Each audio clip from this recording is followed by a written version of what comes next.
So you've got yourself a camera and you're wondering what on earth are these shooting modes. So in this video, I'm going to tell you what they are and how you can use them in your photography.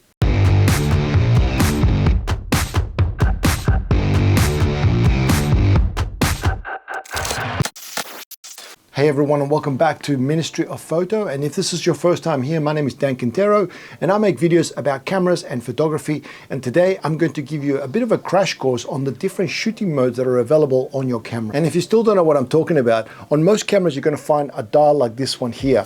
And this dial has different letters and little icons, little pictures, and each one of those things represents a different level of automation. And they're designed to help you out in certain types of situations. And that's what we're going to cover off today. And just before we continue, I've made a quick reference guide that is perfect to keep in your camera bag that summarizes everything that I cover in this video. It's completely free, and if you'd like a copy, just head over to the link in the description of this video where you can download your own copy. Now, the modes available on your camera is going to depend on the make and model of the camera that you're using, but on most cameras you're going to find the usual suspects, which are the automatic mode, the program mode, you've got shutter priority, aperture priority, and then full manual mode.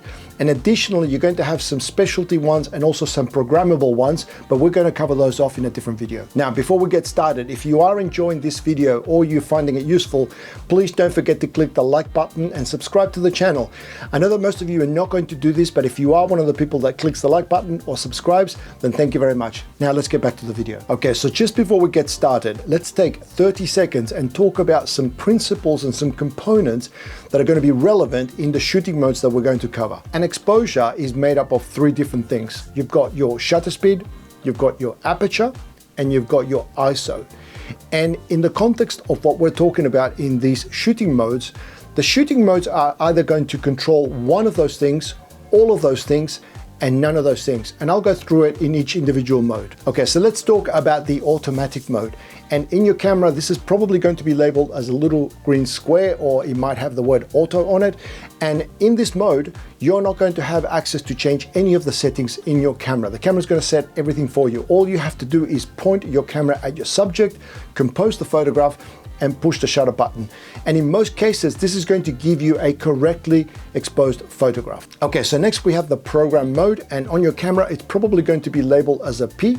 And this one is a little bit like the automatic mode, but whereas on the automatic mode, you weren't able to change any of the settings, in program mode, you are able to change some of those things. So things like white balance, exposure compensation, flash compensation, that sort of thing. So in program mode, the camera is going to take a reading from the light meter, and it's going to give you a combination of shutter speed and aperture that's going to result in a correctly exposed photograph. Now, by turning the dial on your camera, and which dial exactly is going to depend on the make and model of camera that you have, but by doing so, the camera is going to work out different combinations of shutter speed and aperture for that same exposure. So doing this is not going to make the photograph darker or brighter. It's just going to give you different combinations for exactly the same exposure.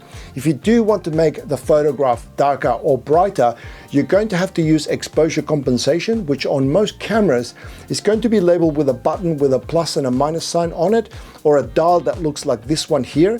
And then all you have to do is change the exposure to either overexpose or underexpose by the number of stops that you select. Okay, so next we have shutter priority, and on your camera, this is going to be labeled as an S or TV. And in this mode, you can set the shutter speed that you want to use for your photo, and then the camera is going to automatically work out what the aperture should be in order to get a correctly exposed photograph. And this mode is really useful when you're trying to freeze action or you're trying to show some movement. So for example, if you're shooting, say, sports, you're going to want to have a high shutter speed. So you select, say, 1/200th of a second, and then the camera is going to automatically work out what aperture you need in order to shoot at that speed. Now, something to be aware of is that when you select a shutter speed that has no corresponding aperture value in order to get a correctly exposed photograph, typically your camera will give you a warning, but it will also let you take the photograph. So this is something to be aware of in case you are still shooting in this mode. You want to make sure that you don't miss this warning, otherwise you may end up with an overexposed or an underexposed photograph. Okay, so next we have the aperture priority mode, and on your camera this is going to be labeled either as an A or an AV.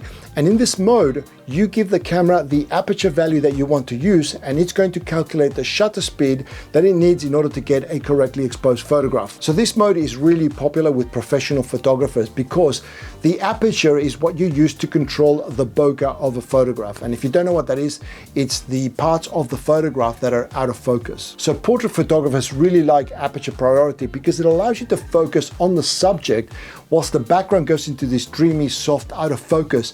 And the result of that is that it makes your subject really pop in the photograph. And again, just like before, if you select an aperture value that has no corresponding shutter value, then the camera is going to give you that warning again, but it will still let you take the photograph. It's just not going to look right. Okay, so finally, we've got the manual mode. And manual mode just means that the camera is not going to set any settings for you. You have full control of the camera. And most professional photographers that I've worked with prefer to shoot in manual mode when you've got the time to do so, because it gives you full control of the exposure. Now, I should point out that in manual mode, even though the camera is not dialing in any of the settings for you, you still got access to the light meter in the camera. So that's going to give you an indication if your exposure is overexposed or underexposed. And I know that when you're first getting started in photography, manual mode seems like this big scary thing that you want to stay away from, but it's really not that complicated. Ultimately, you want to bring it back to these three things that we covered off before, which is your ISO, your shutter speed, and your aperture. And at the end of the day, you're going to have to master those three things anyway. So I think that the manual mode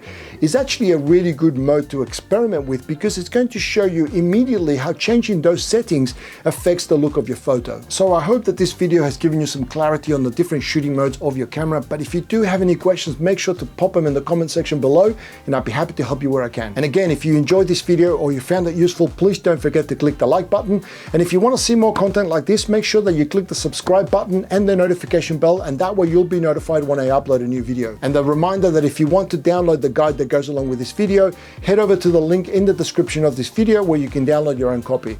Anyway, that's everything that I've got for you today. I hope you enjoyed this video. I want to thank you for watching, and I'll see you next time.